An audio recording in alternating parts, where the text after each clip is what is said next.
I was hired on the St. Petersburg Police Department in October 3rd of 1963. And how old were you when you joined? I was 23 years old. So, can you elaborate on why you joined the police force? Yes, Officer Jimmy King approached me about becoming a police officer. At first I told him that I didn't want to become a police officer, but he kept talking with me and told me that, come on, go out there and fill out an application because we need some more colored police officers. And he talked me into joining the police department. And I went down to City Hall and filled out an application.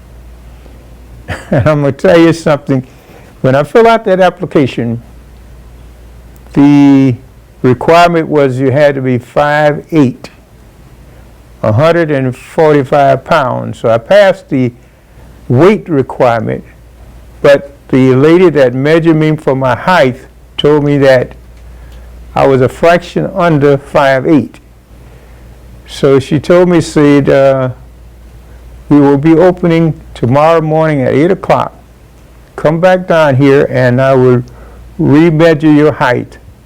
Because when you wake up in the morning, you are taller when you wake up in the morning. So I was there at 8 o'clock and a lady remeasured me and she told me that you made the height requirement of 5'8". That's funny. Yeah. Why were you hesitant at first to join the police force? My theory is that I was a young guy, singer, enjoying life and having fun, and I felt that becoming a police officer would curb my social activities. How many African American police officers were on the force when you joined? There were 13 on the police department when I joined, and Officer Robert Keyes and I came on, and that made it 15 African American police officers. And can you elaborate on what the dynamic was within the African American police force with the rest of the police force? Yes. We African American police officers were always assigned to work in the so-called colored neighborhoods of the city. We could only investigate complaints from African American citizens. We could only work in the African American neighborhood.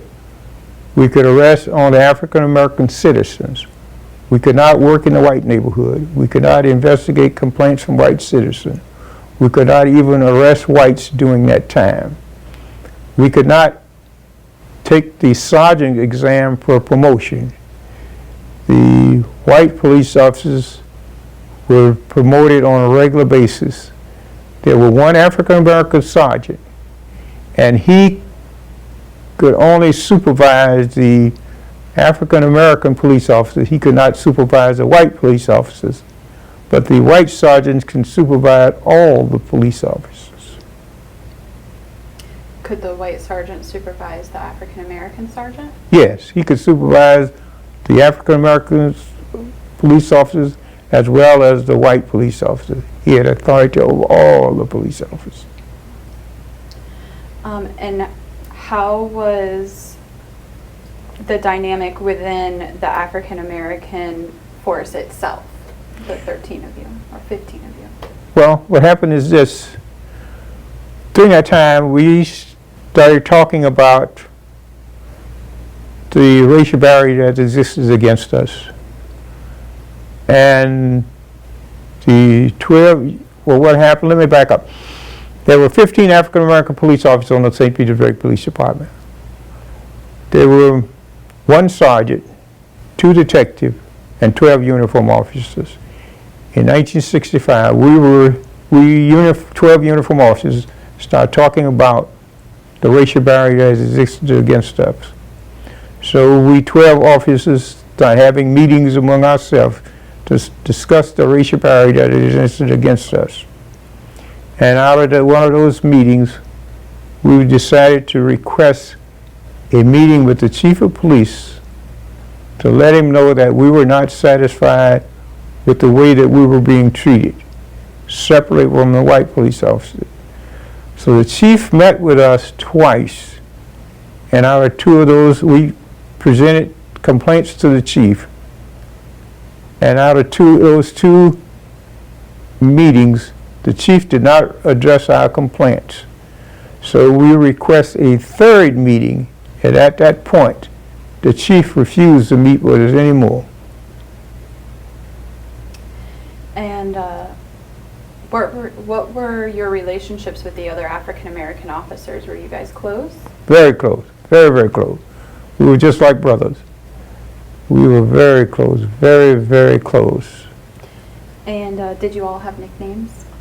Have any what? Did you guys have nicknames? Yes, yes, yes, yes. My nickname was Babyface because they said that I looked very young. In fact, when I first came on the police department, people used to say, ask me, were you old enough to become a police officer? And some people said, oh, you look like you're about 14 or 15 years old. But yes, we had a nickname. Officer Primus Killing nickname was PK for Primus Killing. Officer Holland nickname was CT because his name was Charles Theodore Holland. See, Jimmy King name was JK for Jimmy King. So how did you guys treat the Caucasian officers, and how did the Caucasian officers treat the African American officers?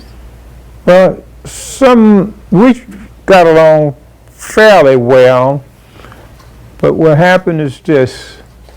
Many of the Caucasian officers did not want to work in the African American neighborhood. And we could not work in the white neighborhoods. That's one of the reasons why we filed a lawsuit, because we wanted to be treated equally just like the white police officers. See.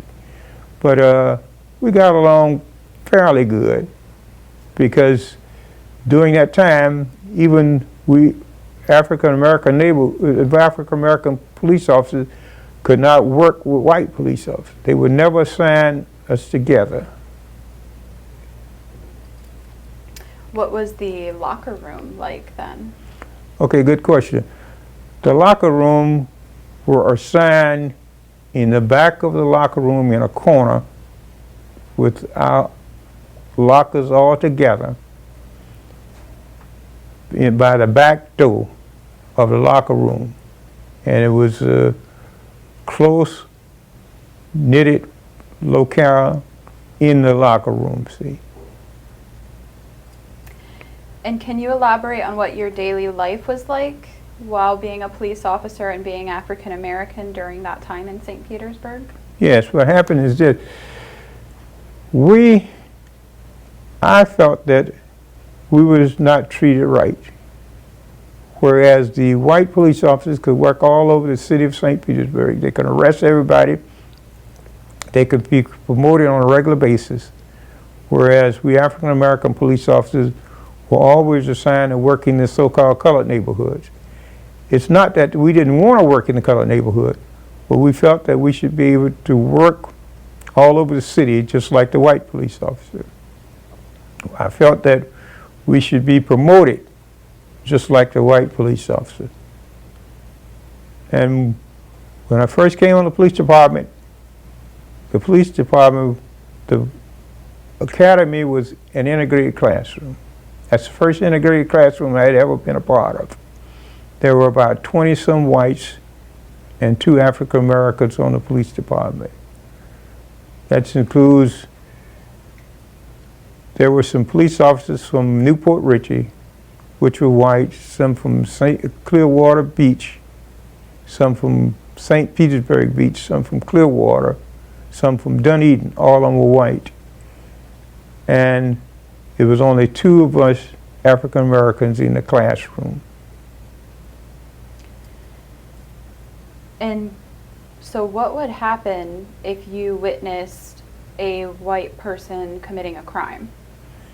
Okay, what happened is this: if we run across a white person committing a crime, the procedure was to hold that person and is call for a white police officer to make the arrest and transport that white person to a police station. During that time, we could not arrest whites. And can you elaborate on some more injustices you faced while being employed on the police force? Yes, like I said, the locker room was bad for us. We were all together in the corner. We could, the cars. I remember when I first came on the police department, the old timers told me that they had a car called the C car, which meant colored car. And that was disturbing to me. And I was the first African American police officer assigned to work in an all-white neighborhood in the spring of 1969. My area was from 38th Avenue to 62nd Avenue, east of 4th Street North, which includes Snell Hour Showacres area. And I had never been in Snell Hour Showacres, didn't even know how to get to Snell Hour.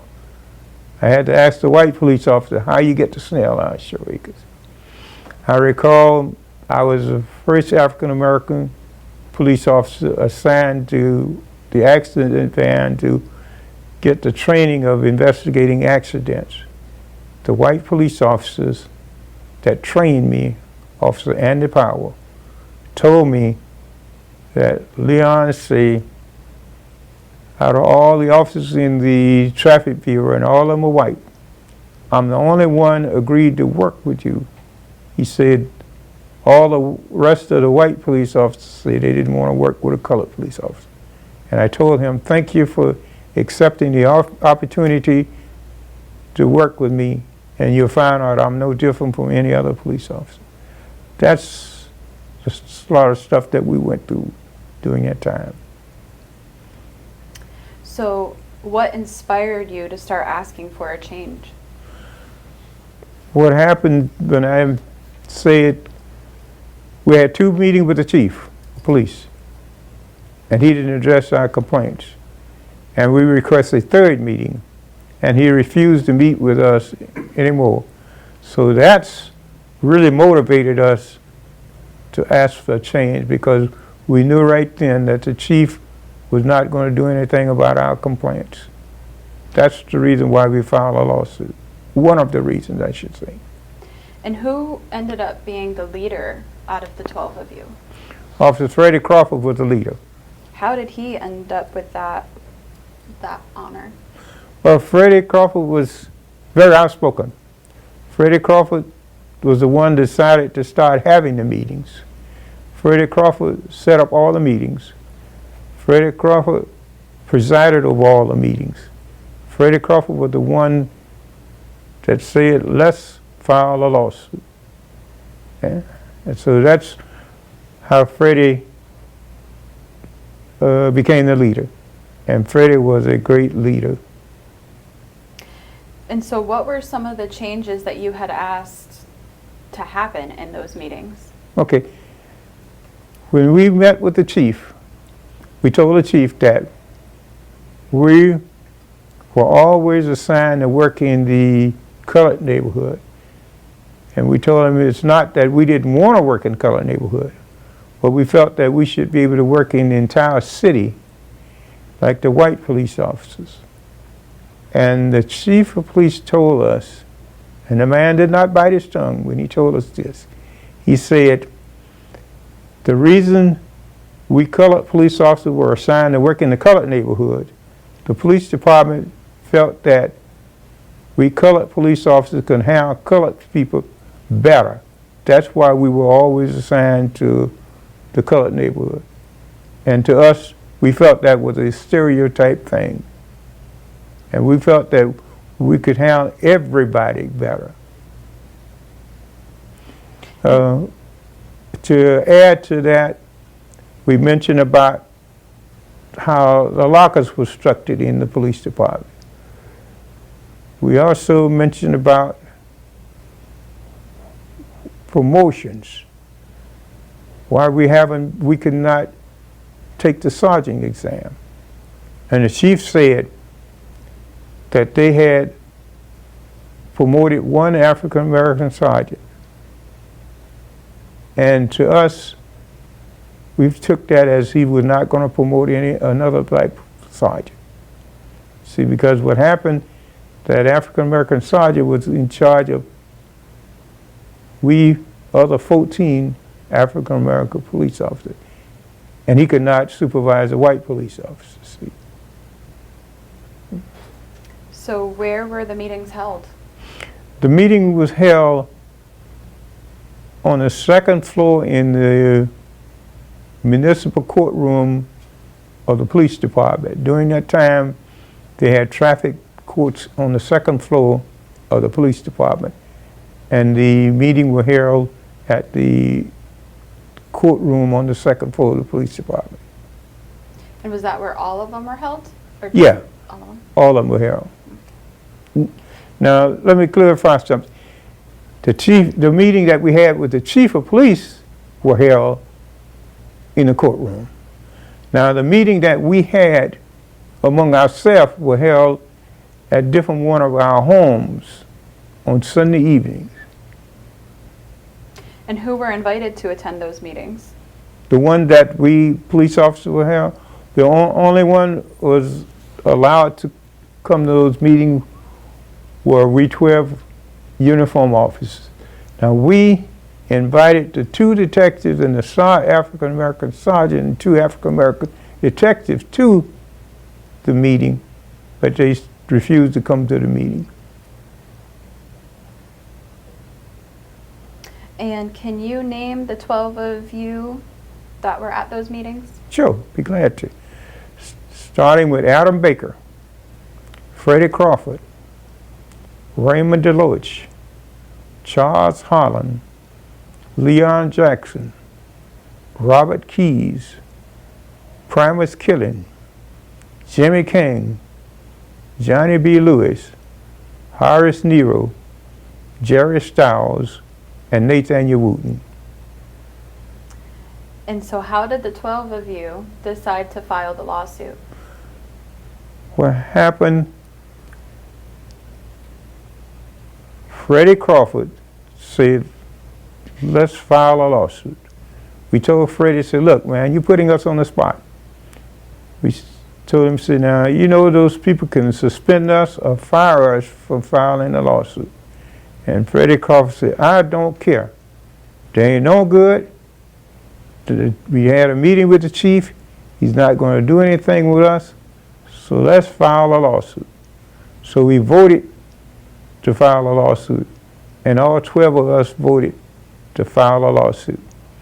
So Adam Baker and Freddie Crawford met Attorney James Sanderland at Doctor's Pharmacy on 15th Avenue and 22nd Street and told Attorney Sanderland that we had voted to file a lawsuit against the police department.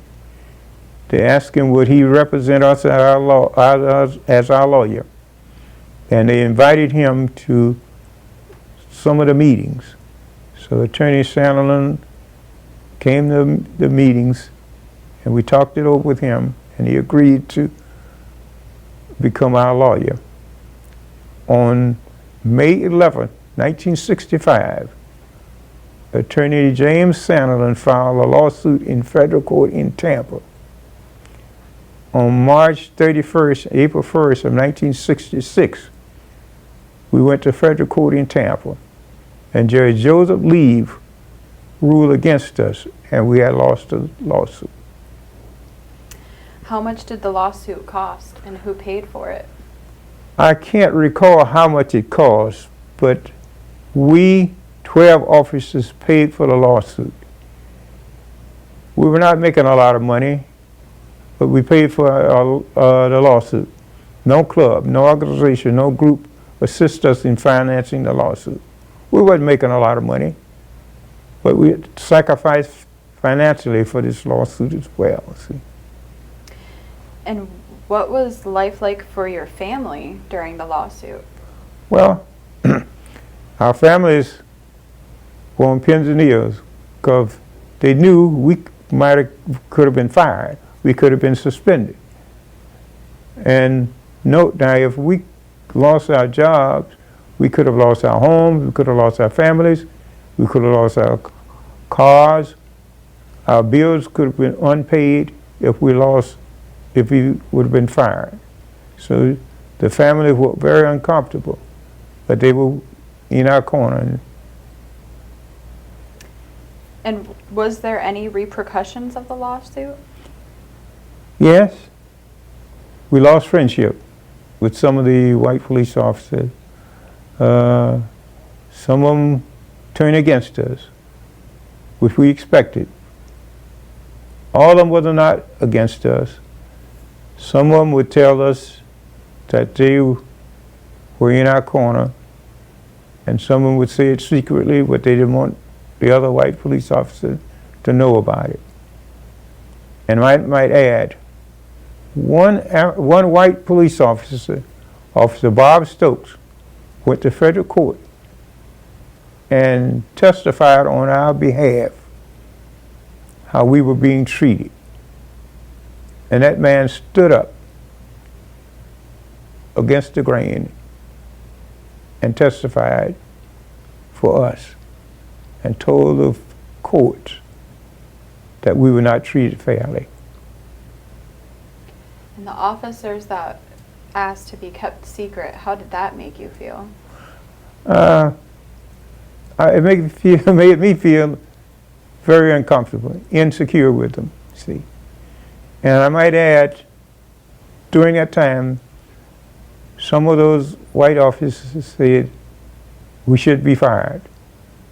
Some of those white officers said if we get in trouble and needed backup, they were not going to come and assist us.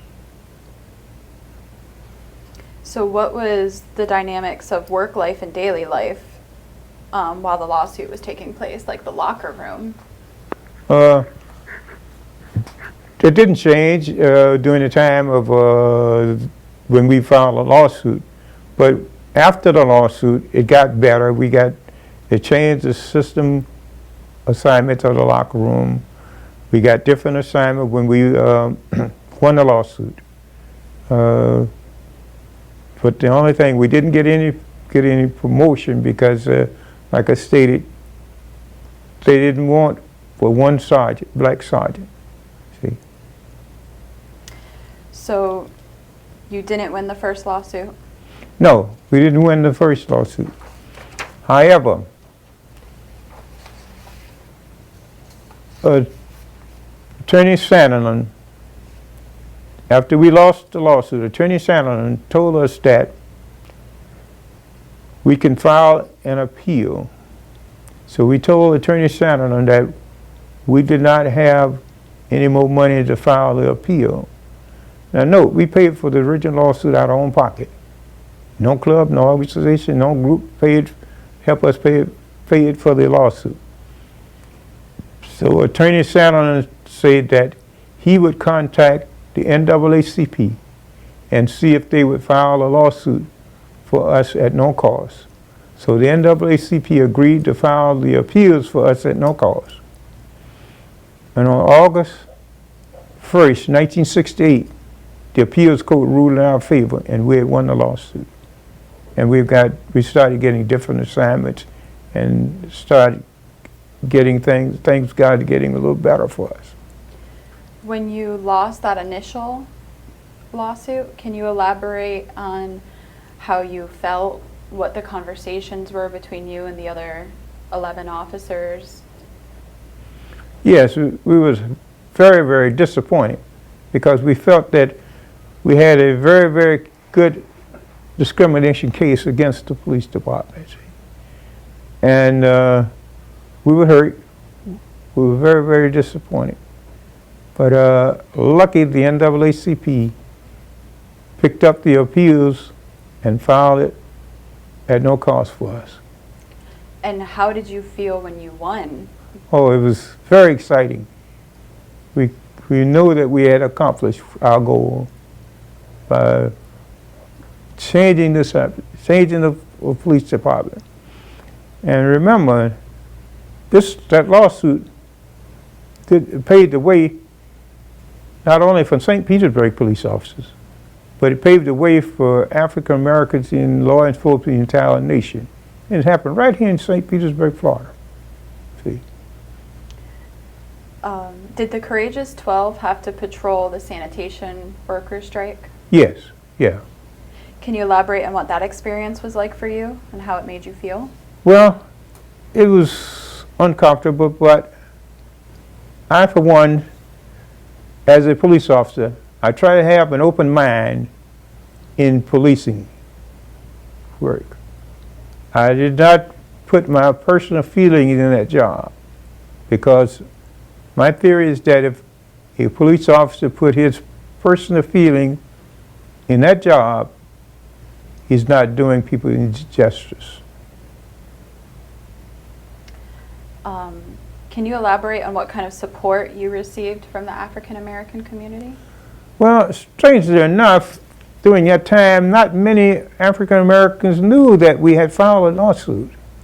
And we didn't really discuss it that much with them.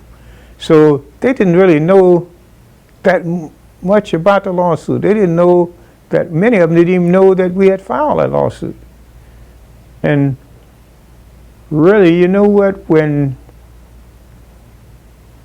that lawsuit started escalating, that I went to John Wilson, the reporter for the Tampa Bay Times, in 2006, and he wrote the article in the Tampa Bay Times, or St. Pete Times during that time, about it. And it came out in the St. Pete Times on March 25th, 2007, with all our pictures and everything in it. And that's when the lawsuit really started escalating. Over 40-some years, and it kind of lay dead for 40-some years until John Wilson published it in the Tampa Bay Times on March 25th, 2007. Is that where the name The Courageous 12 came from? Exactly. That's when the Courageous 12 came up. And now, oh, go ahead. Pardon me. What happened is this. Not many people know about the lawsuit. The title of the lawsuit is Baker versus the City of St. Petersburg. Adam Baker was one of the police officers, was the name of the title of the lawsuit. Attorney Sanderson in the meeting said that I cannot use everybody's name on the title of the lawsuit. And he asked who want to put their name on the title of the lawsuit. And the room got kind of silent. So Officer Adam Baker said, put my name on the title of the lawsuit. Adam Baker said, I don't care. They can fire me. I don't care. Put my name on the lawsuit. I don't care what they do for me. They ain't going to do nothing. The chief has stopped meeting with us, said, put my name on the lawsuit. So that's why Adam Baker's name was on the title of the lawsuit. And you can go on the internet and pull a copy of the appeal, Baker versus the City of St. Petersburg.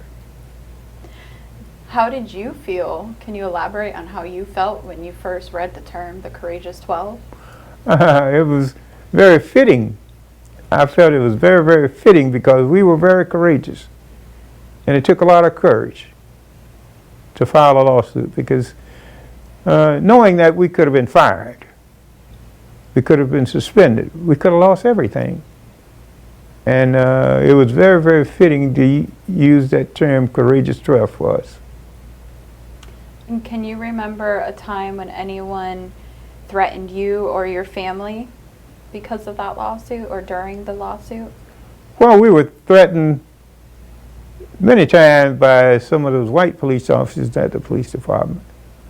But we knew that stuff like that was going to happen. And we kind of braced ourselves for it, see. But we went on and still became police officers, and we did our jobs. So can you elaborate on the day you won the appeal? How did that feel like? What was the conversation then between you and the other officers? It was we were very proud of ourselves that we had accomplished our goal and won the lawsuit. It took about 3 years from start to finish. We filed a lawsuit on May 11th, 1965, and we won the appeal in August 1st, 1968. So it took about a little over 3 years. And it was very satisfying that we won the lawsuit. Can you elaborate on what your day-to-day work life was like after you won the appeal?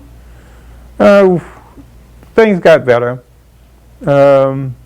Officer Raymond Deloach was the first African-American police officer assigned to the front desk. Prior to the lawsuit, African-American police officers were never assigned to work at the front desk. Adam Baker was assigned to the service division. Adam Baker helped create the microfilm system at the police department. Officer Charles Holland was assigned to the traffic bureau, and he started working downtown St. Petersburg. He was the first African American assigned to work downtown St. Petersburg. He was working those scooters that chalking tires for over parking downtown. Like I stated previously, that I was first African American police officer assigned to work in the all-white neighborhood. I was the first African American police officer assigned to the accident van to gain the training of investigating accidents. So we got different assignments and so forth. Did all the courageous 12 retire from the police force? Some did and some didn't.